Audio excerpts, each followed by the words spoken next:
덴마크의 철학자 키엘 케고르의 책에 보면 이런 이야기가 나옵니다. 옛날에 한 왕자가 말을 타고 사냥하러 갔다가 시골에서 아름다운 한 여인을 만나서 첫눈에 반하게 됩니다. 왕자는 왕궁에 돌아온 후에도 이 여인 생각 때문에 아무 일도 할 수가 없었습니다.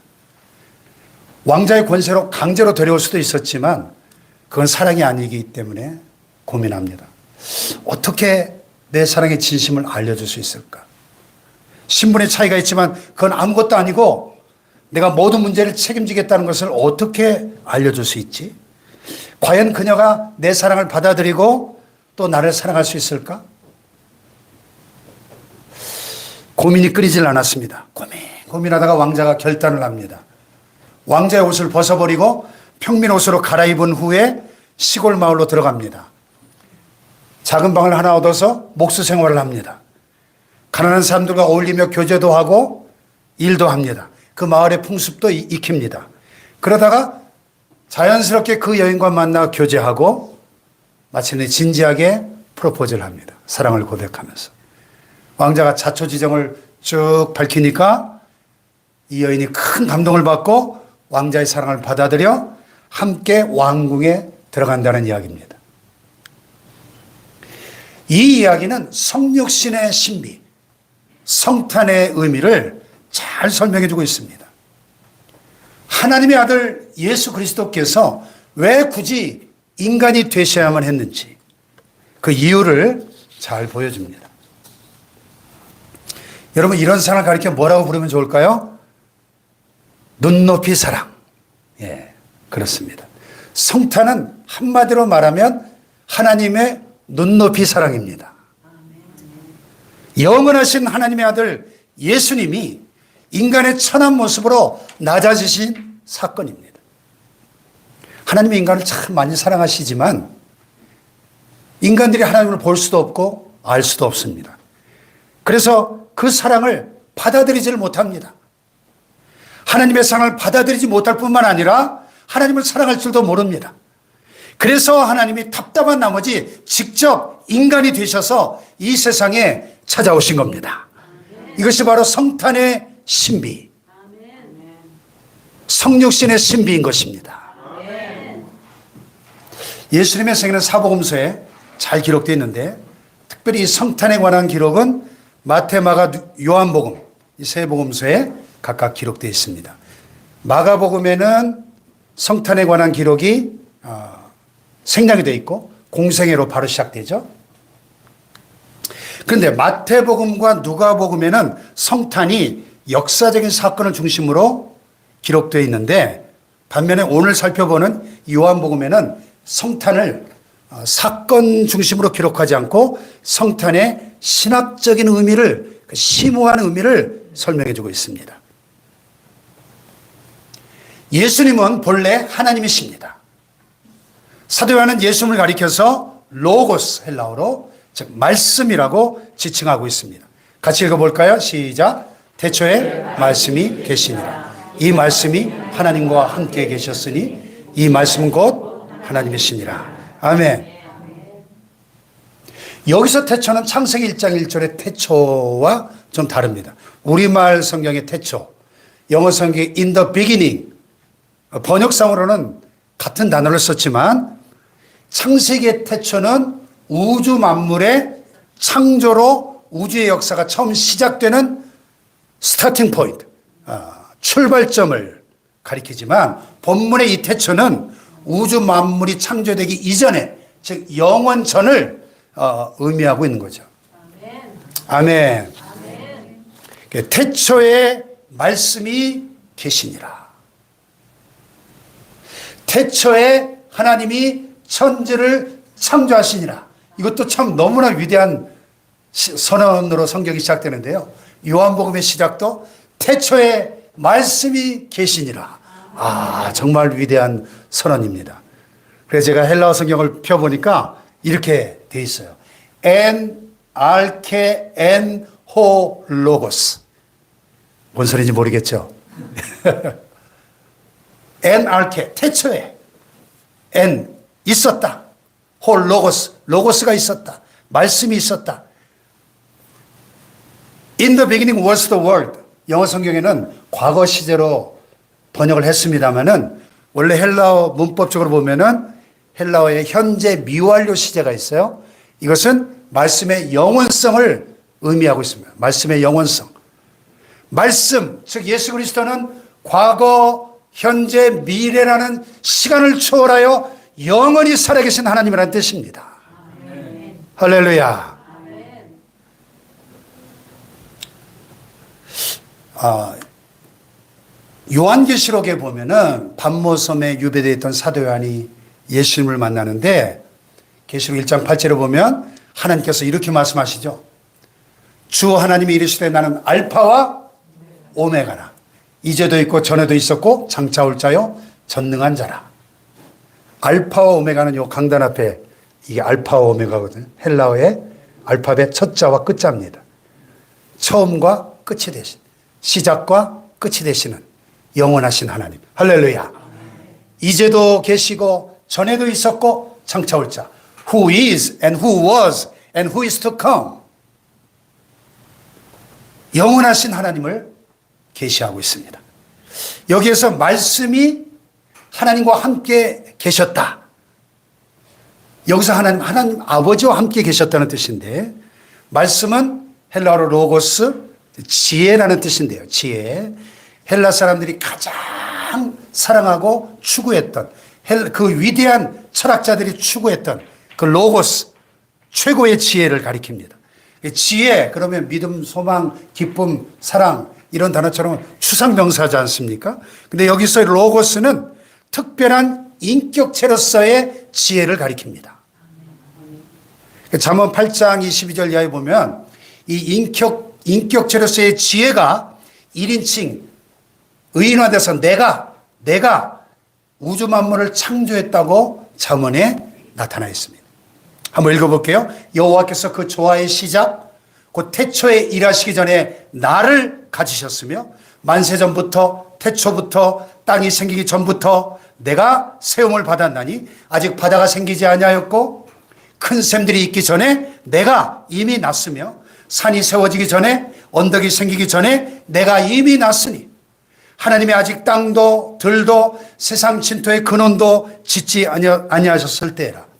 그가 하늘을 지으시며 궁창을 해면에 두르실 때 내가 거기 있었고 그가 위로 구름 하늘을 견고하게 하시며 바다의 샘들을 힘있게 하시며 바다의 한계를 정하여 물이 명령을 거스르지 못하게 하시며 또 땅의 기초를 정하실 때에 내가 그 곁에 있어서 창조자가 되어 날마다 그의 기뻐하신 바가 되었으며 항상 그 앞에서 즐거워하였으며 사람이 거처할 땅에서 즐거워하며 인자들을 기뻐하였느니라. 아멘. 간단히 말하면 그 지혜가 곧 말씀이고 그 말씀은 곧 하나님의 아들 예수님을 가리키는 것입니다. 아멘. 그래서 예수님이 인간으로 세상에 오신 것은 지금으로부터 약 2000년 전 이야기지만 그 이전에 구약시대 더 멀리 거슬러 올라가서 영원 전부터 계셨다는 겁니다. 아멘.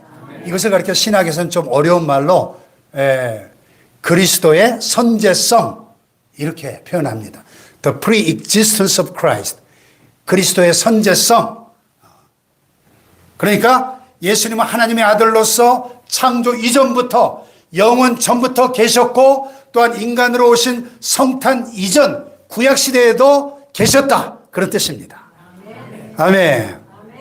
네. 여기서 우리는 The Holy Trinity of God, 하나님의 삼위일체 교리를 확인할 수 있어요. 우리가 믿는 하나님은 아버지, 성부 하나님, 아들, 성자, 그리고 영이신 성령, 삼위 하나님으로 존재하십니다. 예수님은 성부, 성자, 성령 삼위일체 하나님 가운데 제2위 하나님이십니다. 여기서 1위, 2위, 3위는 등급을 의미하는 것이 아니고 성부, 성자, 성령 3위의 하나님이 각각 독립된 인격체로서 구분된 위격을 의미하고 있습니다. 성부, 성자, 성령은 모든 면에서 완전하고 동등하시면서 동일하신 한 분 하나님이신 겁니다. 네, 어렵죠? 삼위일체는 아무리 설명해도 어렵습니다. 하나님의 신비한 존재를 우리가 인간의 언어로 어떻게 다 설명할 수 있겠습니까? 그 삼위일체 하나님은 우주 만물을 창조하셨습니다. 창세기 1장 1절을 보면 태초에 하나님이 천지를 창조하시니라. 엘로힘, 엘로힘 히브리어로 이 임이 붙으면 히브리어의 복수형 명사가 됩니다. 그러니까 직역을 하면 태초에 하나님들이 천지를 창조하시니라 사실은. 근데 하나님들 그러면 또 문제가 있죠. 하나님은 한 분인데 그래서 이것을 위엄의 복수형 어미다 이렇게 불러요. 네. 그러니까 성경은 창세기 1장 1절부터 삼위일체 하나님을 우리에게 계시하면서 시작되는 거예요. 네. 그래서 태초에 하나님 말씀을 창조하실 때 말씀이신 예수님도 그 창조 사역에 참여하신 거예요. 그래서 오늘 본문 앞에 요한복음 1장 3절에 다 같이 시작. 만물이 그로 말미암아 지은 바 되었으니 지은 것이 하나도 그가 없이는 된 것이 없느니라. 아멘. 여기서 그는 로고스, 태초부터 계셨던 말씀, 예수 그리스도를 가리킵니다. 또 골로새 1장 15절에도 다 같이 시작. 그는 보이지 아니하는 하나님의 형상이시요 모든 피조물보다 먼저 나신 이시니 만물이 그에게서 창조되되 하늘과 땅에서 보이는 것들과 보이지 않는 것들과 혹은 왕권들이나 주권들이나 통치자들이나 권세자들이나 만물이 다 그로 말미암고 그를 위하여 창조되었고 또한 그가 만물보다 먼저 계시고 만물이 그 안에 함께 섰느니라. 아멘. 그렇게 간단히 말해서 하늘과 땅과 이 우주 안에 있는 모든 만물이 눈에 보이는 물질 세계나 보이지 않는 영적 세계나 모든 피조 세계를 그 어느 것 하나도 빠짐없이 예수님께서 다 창조하셨다는 것입니다. 할렐루야. 근데 이 말씀이 어떻게 되셨다고요? 오늘 보면 14절에 보니까 다 같이 시작. 말씀이 육신이 되어 우리 가운데 거하시며 우리가 그의 영광을 보니 아버지의 독생자의 영광이요 은혜와 진리가 충만하더라. 할렐루야. 아멘. 말씀이 육신이 되었다는 것은 인간이 되셨다는 뜻입니다. 그분이 바로 유일하신 하나님의 아들 독생자 예수님이십니다. 아멘. 아멘. 다시 말하면 예수님은 하나님이신 동시에 인간이십니다. 완전하신 하나님, 완전하신 인간. 이런 속성을 가리켜서 신학에서는 또 신인 양성, the God man 이런 전문 용어로 부릅니다. 이처럼 태초부터 계신 영원한 말씀이신 예수님께서 인간의 육신을 입고 이 세상에 오신 것, 그게 바로 성탄인데 이걸 가리켜 신학에서는 또 성육신, 영어로 incarnation 이렇게 부르는 거예요. 그렇다면 영원하신 하나님의 아들, 즉 하나님이신 그분이 그 영원하신 로고스, 말씀이 왜 굳이 인간의 육신으로 이 세상에 오셨을까? 그 이유는 바로 사랑 때문입니다. 사랑. 아멘. 사랑 때문에. 그 크신 하나님의 사랑 말로 다 형용 못하네. 저 높고 높은 별을 넘어 이 낮고 낮은 땅 위에 죄범한 영혼 구하려 그 아들 보내사 화목제물 삼으시고 죄 용서하셨네. 할렐루야. 아멘. 2019년 10월에 이스라엘 성지순례 갔을 때 마지막 날 마지막 코스가 베들레헴 목자들의 들판 교회. 이날 밤 목자들이 천사들의 계시를 받고 달려와 첫 번째로 경배했잖아요. 거기에 기념교회가 세워져 있어요. 참 이렇게 둥그렇게 이렇게 아담한 예배당, 요만해요 예배당. 그래 이렇게 천장이 둥글게 도무로 돼 있어가지고 거기서 우리 일행들이 저들밖에 한밤중에 찬양을 부르니까요 이 소리가 확 울려가지고 얼마나 화음이 아름답게 나오는지 천상의 찬양이 되더라고요. 야, 예수님 탄생하시던 그 밤에 천사들이 나타나 찬양하고 경배했던 그 자리에 가가지고 그 찬양을 부르는데 얼마나 감동이 되는지. 이야, 다음에 저 이스라엘 전쟁 끝나면 같이 한번 갑시다. 꼭 한번 같이 가십시다. 아, 죽기 전에 가봐야 될 거 아니에요. 날 위해서 오신 그분이 거기에 오셨다는데 한번 가봐야 될 거 아니에요, 그 자리를. 예? 장기를 팔아서라도 갑시다. 장기를 팔아서. 카드를 긁더라도 가고 대출을 받아서라도 좀 갔으면 좋겠어요. 다음에는. 야, 진짜 감동입니다. 이게 성육신의 신비죠. 그 사랑은 인간을 위하여 낮아지신 사랑으로 눈높이 사랑이에요. 그 사랑의 이유가 여러 가지로 설명할 수 있지만 저는 세 단어로 정리를 해봤어요. 한번 따라해 볼까요? 계시, 대속, 동행. 이 세 단의 의미를 짧게 한번 설명해 볼게요. 첫째, 계시입니다. 성육신에는 하나님을 나타내 보여주는 계시의 목적이 있어요. 계시. 이 계시라는 말은 감추어진 비밀을 드러내 보이는 것 이런 뜻입니다. 헬라어로는 아포칼립시스. 원어 사전에 보면 덮개를 벗기다, 드러내다, 폭로하다, 이전에 감추인 것을 나타내다, 벌거벗기다 이런 뜻이에요. 요즘 제가 TV 프로그램 중에 자주 즐겨보는 벌벗사라는 역사 프로그램이 있어요. 벌벗사 보신 적 있나요? 네, 벌거벗은 세계사 약자인데요. 너무 재밌어요. 우리가 미처 알지 못했던 세계사 속에 감추어진 비하인드 스토리를 강사들이 얼마나 흥미진진하게 잘 설명해 주는지 몰라요. 이 계시라는 말이 그런 의미예요. 벌거벗겨 보여주는 거예요. 영어는 revelation. revelation은 reveal이라는 동사에서 나왔는데 veil을 벗기다, 드러내다 하는 뜻입니다. 그래서 여기 오늘 18절에 다 같이 시작. 본래 하나님을 본 사람이 없으되 아버지 품속에 있는 독생하신 하나님이 나타내셨느니라. 아멘. 네. 또 히브리서에 보면 다 같이 시작. 옛적에 선지자들 통하여 여러 부분과 여러 모양으로 우리 조상들에게 말씀하신 하나님이 이 모든 날 마지막에는 아들을 통하여 우리에게 말씀하셨습니다. 할렐루야. 아들을 통하여. 하나님은 영이시기 때문에 우리 인간의 육안으로 직접 볼 수가 없습니다. 특별히 인간은 죄인이기 때문에 거룩하신 하나님을 직접 볼 수가 없어요. 보면 그 자리에서 즉사합니다. 출애굽기 33장 20절에 보면. 한편 하나님을 만나지 못하면 영원히 멸망할 수밖에 없습니다. 바로 이것이 죄인이 된 우리 인간의 최대의 딜레마인 거예요. 하나님을 봐도 문제고 못 봐도 문제인 겁니다. 이 딜레마를 해결해 주는 것이 바로 성육신, 성탄의 사건인 겁니다. 아멘.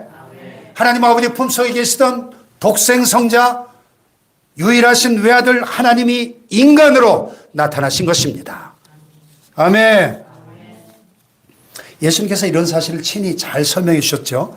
십자가에 못 박히시기 전날 밤에 마가의 다락방에서 제자들과 최후의 만찬을 하시면서 예수님이 이런 놀라운 말씀을 하십니다.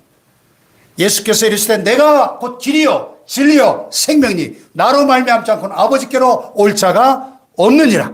너희가 나를 알았더라면 내 아버지도 알았으리로다. 이제부터 너희가 그를 알았고 또 보았느니라. 아멘. 그랬더니 이 제자들 중에 빌립이 이해가 안 돼가지고 주님 아버지를 제발 우리에게 좀 보여주세요. 그러면 족하겠습니다. 그랬더니 예수님 뭐라고 답변하셨죠? 야 빌립아 내가 이렇게 오래 너희와 함께 있을 때 네가 나를 알지 못하느냐? 나를 본 자는 아버지를 보았거늘 어찌하여 아버지를 보이라 하느냐? 아멘. 네? 인간이 육안으로 하나님 볼 수 없기 때문에 예수님이 인간으로 직접 오셨는데 자기 앞에 지금 하나님의 아들을 똑똑히 보고 있으면서 하나님을 보여달라고 하니까 얼마나 예수님이 답답하고 황당하겠습니까? 한번 따라해 봅시다. 너희가 나를 알았다면 내 아버지도 알았으리로다. 이제부터는 너희가 그를 알았고 또 보았느니라. 아멘. 다시 한번 나를 본 자는 아버지를 보았거늘. 아멘. 예를 들면 이런 거 우리가 육안으로 태양을 직접 볼 수 없죠. 너무 눈부셔서. 근데 선글라스를 끼면 볼 수 있잖아요. 필터가 필요하다는 겁니다. 영적으로도 마찬가지예요. 예수님께서 인간의 육신으로 오셔가지고 필터 역할을 해주니까 죄인된 우리가 감히 하나님을 볼 수 있는 겁니다. 아멘. 그러므로 우리는 성탄을 통하여 하나님을 알 수 있고 볼 수 있게 되었음을 깨닫고 감사하시길 바랍니다. 할렐루야. 성경에 기록된 예수님에 관한 모든 말씀을 통해 우리는 예수님을 알 수 있습니다. 그리고 인격적으로 만날 수 있고 경험할 수 있습니다. 이렇게 여러분, 하나님의 말씀, 기록된 하나님의 말씀을 통해 하나님을 경험하는 게 진짜입니다. 진짜. 이런 방식 말고 자꾸 다른 방식 찾다 보면 이단 사입이나 신비주의에 빠지는 거예요. 뭐 산기도 하다가 뭐 100일 기도하다가 뭐 환상을 보고 뭘 받고 막 이런 건 굉장히 위험한 거예요, 사실. 기록된 말씀을 통해서 하나님을 만나야 됩니다. 예수님을 인격적으로 경험해야 됩니다. 데살로니가후서 2장 9절 예부 분명히 경고하고 있어요. 이 부분에 대해서. 무슨 소리죠?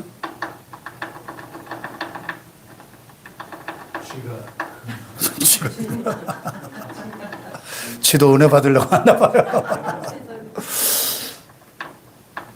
예? 예? 뭐가 이렇게 다 비가 오네.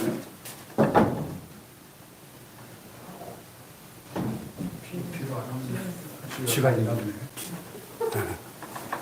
어? 참. 예.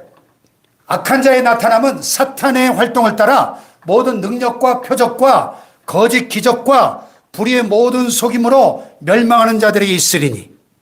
그러니까 여러분, 이단 사이비 집단, 옛날에 뭐 통일교나 저기 박태선 전도관, 뭐 그 요즘도 그 JMS 이런 집단들 가보면요, 거기 기적이 일어날까 안 일어날까요? 많이 일어납니다. 그러니까 그렇게 수많은 사람들이 빠지죠. 막 암도 낫고 막 심지어는 소경이 눈도 뜨고 안진병이도 일어나고 이런 일들이 있어요. 그러니까 그 많은 사람이 빠지지 바보가 아닌데 빠지겠습니까? 근데 그게 하나님의 역사가 아니고 뭐의 역사예요? 사탄의 역사라는 게 문제예요. 그런 사탄의 거짓 기적을 한번 경험하면 그 사람은 그 기적 때문에 지옥 가는 거예요. 그걸 아셔야 됩니다.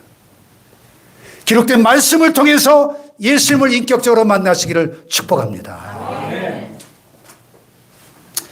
그 다음에 두 번째는요, 대속이에요. 대속. 다 같이 대속. 성육신은 우리의 죄를 대속하시기 위한 목적이 있어요. 대속이 뭐냐? 리뎀션. 다른 이의 죄값을 대신 담당해 주는 거예요. 예수님이 직접 이렇게 말씀하셨죠. 인자가 온 것은 자기 목숨을 어떻게 해요? 많은 사람의 대속물로 주려 함이라 그랬어요. 이 말씀대로 예수님이 마지막 십자가 위에서 피 흘려 죽으셨는데 십자가에서 운명하실 때 맨 마지막 말씀이 뭐였죠? 다 같이 시작. 예수께서 심포도제를 받으신 후에 이르시되 다 이루었다 하시고 머리를 숙이니 영원히 떠나가시니라. 아멘. 다 같이 다 이루었다. 다 이루었다. 뭘 다 이루었다는 거예요? 테텔레스타이. 헬라어 이 말은 상업용어예요. 값을 다 치렀다. 완불의 뜻입니다. 완불. 빚을 다 갚았다는 거예요. 빚을 다 청산했다는 뜻입니다. 무슨 빚이요? 죄값, 죄의 빚을 다 갚으신 거예요. 십자가 위에서. 아멘.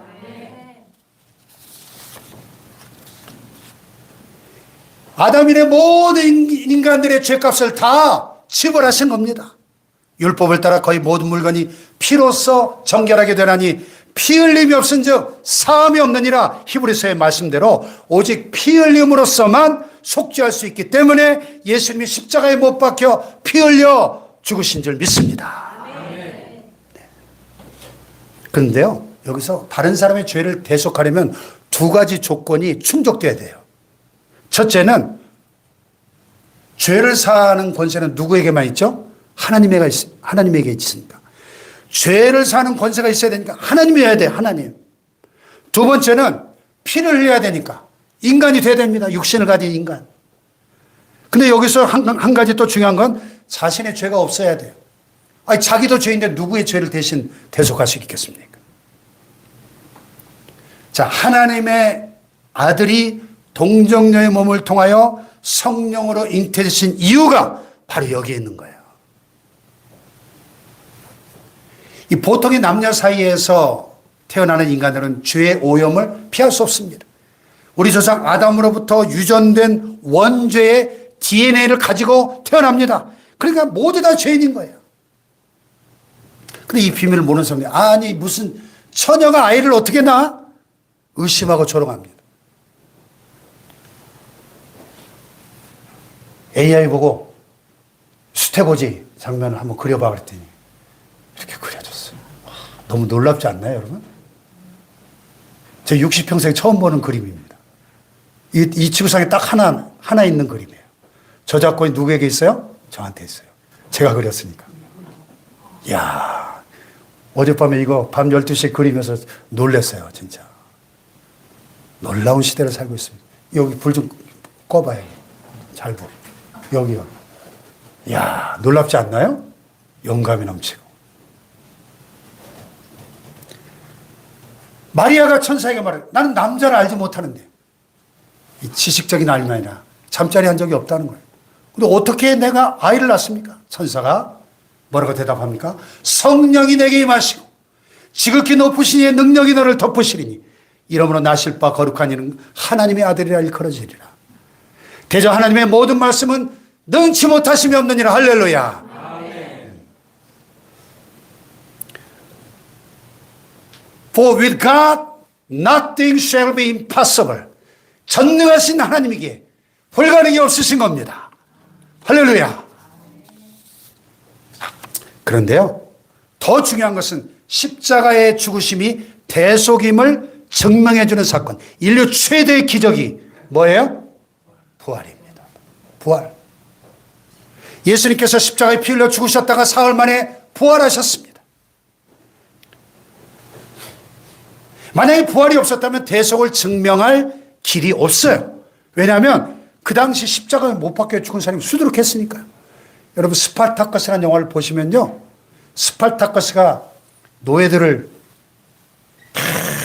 선동해가지고 반란을 일으켰는데 로마 제국이 멸망할 뻔했습니다. 그 반란이 얼마나 대단했던지 역사에 보면요, 이 노예들의 반란 때문에 로마 제국이 멸망할 뻔했다니까요.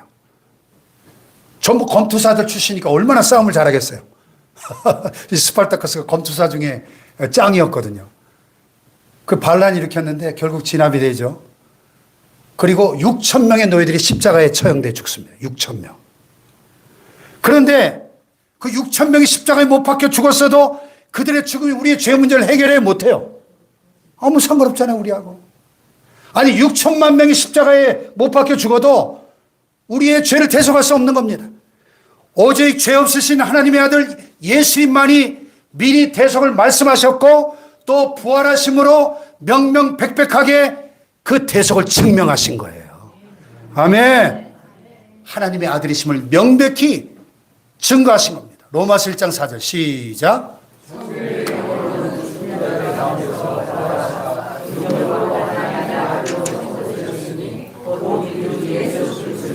죽은 자들 가운데서 부활하심으로 능력으로 하나님의 아들로 선포되셨다. 선포되셨다. 입증했다는 겁니다. 아멘. 그러므로 이제 예수님의 이 대속적 죽으심을 믿는 자는 죄사함을 받고 사망에서 구원받고 영원한 생명을 얻을 수 있는 것입니다. 요한복음 1장 4절에 보니까 그 안에 로고스, 예수님 안에 생명이 있었으니 이 생명은 사람들의 빛이다. 생명, 예수님 안에 생명, 조예, 동물적 목숨이 아니라 영원한 생명입니다. 예수님 안에 영원한 생명이 있기 때문에 그분을 믿음으로 영접하면 영원한 생명을 얻게 되는 것입니다. 할렐루야. 그런데 예수는 믿기만 하면 영생을 얻는다는 이 단순한 이 진리를 믿지 못하고 의심하는 사람들이 많아요. 의심할 여지가 전혀 없는데도 말이죠. 왜냐하면 영원히 변치 않는 하나님의 말씀, 성경의 약속으로 인증해 주셨거든요. 인증. 영접하는 자, 그 이름을 믿는 자들에게는 하나님의 자녀가 되는 권세를 주셨습니다. 할렐루야. 우리가 하나님의 자녀의 신분을 얻었다면 이미 영생을 얻은 거예요. 요즘 그 인터넷이나 휴대폰으로 뭐 하다 보면 본인 인증해야 될 경우 많죠. 가장 많이 쓰는 본인 인증 방법이 뭡니까? 휴대폰을 인증하죠. 휴대폰 KT, SKT 뭐 하면 뭐 인증 번호가 날라오잖아요. 예. 그럼 하나님 자녀의 인증은 뭘로 할까요? 오직 믿음으로. 믿음 인증. 휴대폰 인증이 아니라 믿음 인증. 할렐루야. 여러분, 아파트 요즘 집집마다 문을 열 때 뭘로 열어요? 예, 비밀번호 인증이 돼야 열리죠?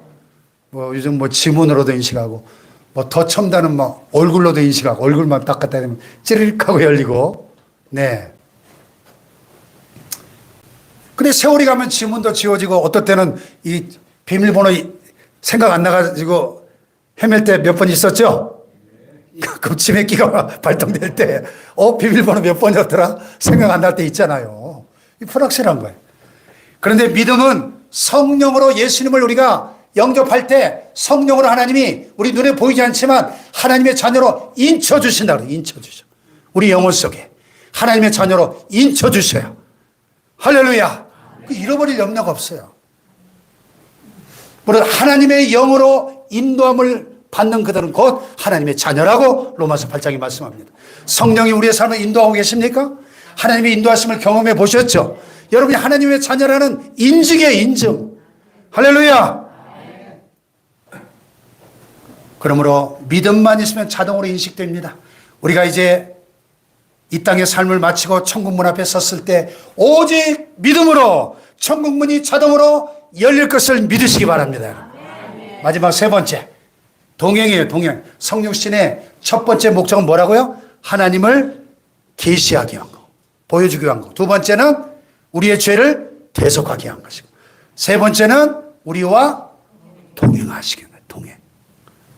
왜 예수님이 이 땅에 오셨는가? 인간의 육신을 입고 우리 인간들과 함께 살려고. 그래서 14절에 말씀이 육신이 되어 우리 가운데 어떻게 했다고요? 거하셨대요. 스케노라고는 이 헬라어는 텐트를 친다. 텐트에 살다. 이런 뜻입니다. 유목민이었던 이스라엘 백성들이 다 텐트 치고 살았잖아요.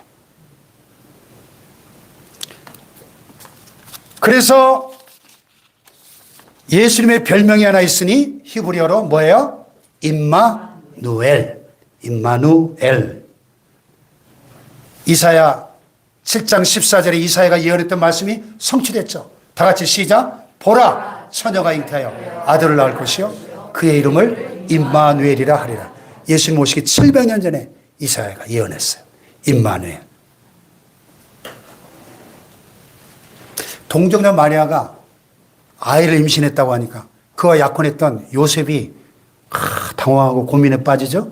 그때 천사가 그를 찾아와가지고 자초지종을 쭉 설명하고 이사야의 예언이 성취됐음을 증거하죠. 이렇게 다 같이 시작. 보라, 처녀가 잉태하여 아들을 낳을 것이요 그의 이름은 임마누엘이라 하리라 하셨으니 이를 번역한 즉 하나님이 우리와 함께 계시다 함이라. 아멘. 아멘. 임마누엘, God is with us. 하나님 우리와 함께 계신다는 뜻이에요. 그러니까 예수님 우리와 함께 사시려고 육신을 입고 이 세상에 오신 겁니다. 아멘. 인간이 하나님의 말씀에 불순종하고 하나님을 배반한 후에 에덴 동산에서 추방되지 않습니까? 하나님에서 멀리 떠나 하나님으로부터 분리되면서 온갖 불행과 고통과 비극이 발생합니다. 말하자면 하나님과 원수가 되어버린 거예요. 하나님과 원수된 인간에게 찾아온 첫 번째 결과는 뭐였죠? 두려움이었어요. 두려움. 죄를 모를 때는 전혀 두려움 없었는데 하나님이 두려워지고 인간과 세상이 두려워지는 겁니다. 그러나 예수님께서 둘째 아담으로 이 세상에 오셔서 십자가 대속의 은혜를 베푸심으로 원수된 하나님과 화목하게 하심으로 이제 우리는 다시 하나님과 함께 할 수 있게 된 겁니다. 할렐루야. 그러므로 우리가 믿음으로 의롭다 하심을 받았은즉 우리 주 예수 그리스도로 말미암아 하나님과 화평을 누리자. 할렐루야. 요즘 참 많은 분들이 반려동물 기르잖아요. 제가 AI 코파일럿한테 물어보니까 최근 조사에 따르면 한국 가정의 약 28%가 반려동물을 기른대요. 이 비율을 전체 인구로 환산해 보니까 약 1,400만 명 정도가 반려동물을 기르는 것으로 추정됩니다. 어마어마한 숫자죠. 1,400만 명. 인터넷에 보니까 한 뉴스에 한 외로운 독거노인의 기사를 본 적이 있는데 외출했다 귀가하면 이 강아지가 막 얼마나 꼬리를 치고 막 뒤집어지고 반가워하는지 너무 좋다는 거예요. 10자식보다 낫다는 거예요. 그 어르신이 이렇게 말합니다. 난 병원 가면 2,000원 내는데 얘는 2만 원을 내요. 그래도 아깝지 않아요. 얘 없으면 난 못 살거든요. 근데 여러분 이렇게 좋은 강아지로 하더라도 내가 얘하고 더 친해지기 위해서 강아지가 되는 인간 보셨습니까? 예? 말도 안 되죠. 근데 예수님은 우리와 함께 해주시려고 인간이 되셨습니다. 하나님이 인간이 되신 거예요. 하나님이 인간이 되신 것은 내가 강아지 되는 것보다 더 낮아지고 천해지는 건데 말입니다. 아멘. 그나저나 이것도 AI가 그려준 겁니다. 참 대단하죠. 와, 화가들 다 지금 실업자 됐다니까요. 1분 만에 그것도 1분 만에 이렇게 그려져. 이와 같이 성령 신하신 예수님이 우리와 동행하고 계십니다. 언제 어디서 뭘 하든지 항상 함께하고 계십니다. 아멘. 예수님께서 십자가에 죽으셨다가 부활하시며 하늘로 승천하실 때 이렇게 말씀하셨죠. 볼지어다 내가 언제까지? 세상 끝날까지 너희와 항상 함께 있으리라. 할렐루야.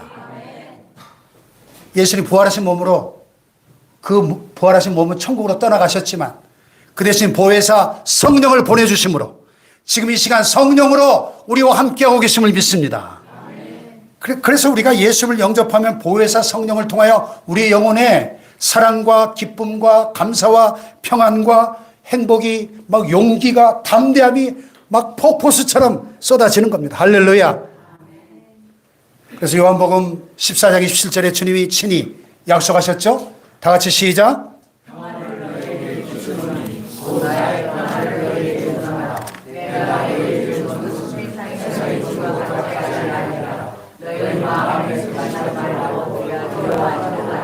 아멘. 평안과 편안은 다릅니다. 예? 받침 하나 차이지만 평안과 편안은 달라요. 그래서 그런 말 있잖아요. 돈으로 침대를 살 수는 있지만 단잠을 살 수는 없습니다. 예? 수천만 원짜리 고급 침대에 누우면 참 안락하죠. 편리하고. 그러나 평안한 잠을 자는 것은 또 다른 문제잖아요. 최고급 침대가 아니라 내 영혼에 평안이 있어야 두 발 쭉 뻗고 단잠을 잘 수 있는 겁니다. 할렐루야. 그래서 요한복음 16장 33절에 주님이 또 이렇게 약속하셨어요. 시작. 이것을 너희에게 이르는 것은 너희로 내 안에서 평안을 누리게 하려 함이라. 세상에서 너희가 환난을 당하나 담대하라. 내가 세상을 이겼노라. 할렐루야. 이 땅 사는 동안에 온갖 시험과 고통과 고난, 환난을 당해도 승리하신 예수님 의지하면 두려움 없이 승리할 줄로 믿습니다. 여러분. 말씀이신 예수님이 성령이시나요? 이 세상에 오심으로 우리와 함께 살아가고 계신 거예요. 지금 성령으로. 승천하신 후에는 성령님을 통하여 지금 동행하고 계십니다. 그러므로 언제 어디서 무엇을 하든지 예수님이 우리와 함께 동행하실 때 항상 기뻐하며 담대하게 승리할 줄로 믿습니다. 여러분. 이분 얘기하고 마칠게요. 미국의 여자 조종사 태미 조 슐츠 이야기인데요. 싫어합니다. 이 태미 조 슐츠는 어려서부터 조종사의 꿈을 키워왔어요. 그런데 현실의 벽이 너무 높은 거예요. 공군에 지원하려고 했더니 여자란 이유로 지원서조차 받아주지 않았습니다. 그러나 꿈을 포기하지 않고 마침내 해군 전투기 조종사가 됩니다. 유리천장을 깨고 미국 최초의 여성 파일로트가 된 거예요.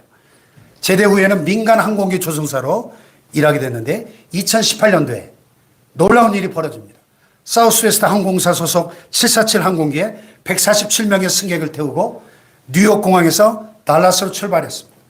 그런데 얼마 못 가서 한쪽 날개 엔진이 이 그림에 보시다시피 폭발하면서 비상사태가 벌어집니다. 파편이 막 사방에 막 창문이 깨지고 난리가 났습니다. 9,700m 상공에서 발생한 돌발 사고였습니다. 근데 그녀는 아주 침착하게 관제탑과 교신하면서 필라델피아 공항에 비상 착륙을 시도합니다. 놀라운 것은 만일의 사태에 대비해서 관제탑에게 소방차와 앰뷸런스 대기 요청을 할 뿐만 아니라 긴장한 관제사들에게 오늘도 좋은 하루 보내세요. 이산발까지 건네면서 또 막 불안에 떠는 승객들을 하나하나 막 껴안아주고 안심시키면서 비상 착륙을 성공을 시킵니다. 그 매스컴에서 일제히 여인을 가리켜서 강철 같은 심장을 가진 여인이라고 막 극찬을 했어요. 주위 사람들은 그녀가 그럴 수 있었던 건 어려서부터 독실한 신앙으로 영적 훈련이 돼 있었기 때문이다. 이렇게 말합니다. 바쁜 비행 스케줄에도 주일학교 교사로 봉사할 정도로 신실한 그녀는 항상 주님과 동행하는 사람입니다. 비행 훈련도 잘 돼 있었겠지만 이런 이머전시, 비상사태에도 누구나 당황할 수밖에 없잖아요. 그런 일 만나면. 그런데 그렇게 침착하게 대처할 수 있었던 것은 바로 주님과 동행하는 삶이 배어 있었기 때문이다. 아멘. 여러분, 성육신 하신 예수님 우리와 함께 동행하십니다. 어떤 경우에도 당황하지 말고 담대하게 이 여인처럼 승리하시기를 축복합니다. 오늘 12월 첫째 주일이고 대림절 첫째 주일로 이제 우리가 성탄 시즌이 시작되는데 이 성탄의 놀라운 의미를 마음에 새기고 특별히 오늘 말씀처럼 하나님이신 그분이 인간의 육신을 입고 오신 성육신의 신비가 무엇인지 첫 번째 무엇 때문에? 보이지 않는 하나님 보여주시려고 계시의 목적. 두 번째 우리의 죄를 대속해 주시려고 대속의 목적. 세 번째 구체적인 삶의 현장에 동행해 주시려고. 다 같이 계시, 대속, 동행. 이 성육신의 놀라운 은혜가 마음에 새겨져서 주님과 함께 당당히 승리하며 살아가시기를 축원합니다.